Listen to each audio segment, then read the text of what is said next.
भारतीय अफवाज का निहत्थे पाकिस्तानी शहरियों पर हमले करके जंगी जराइम का इर्तिकाब भारतीय फिजाइया के एयर मार्शल ने खुद एतराफ़ कर लिया है। कहा कि अगर सिविलियन भी मारे गए हैं तो उनको गिनना हमारा काम नहीं। 6 और 7 मई की भारतीय जहरीत में 40 शहरी शहीद हुए, जिनमें 15 बच्चे, 7 खवातीन और 18 मर्द शामिल थे।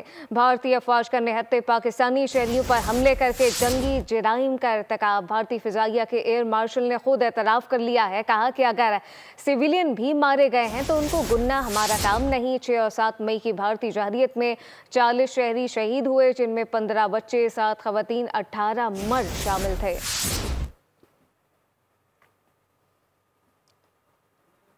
भारतीय अफवाज का निहत्थे पाकिस्तानी शहरियों पर हमले करके जंगी जराइम का ये इर्तिकाब भारतीय फिजाइया के एयर मार्शल ने खुद एतराफ़ कर लिया। कहा कि अगर सिविलियन भी मारे गए हैं तो उनको गिनना हमारा काम नहीं था।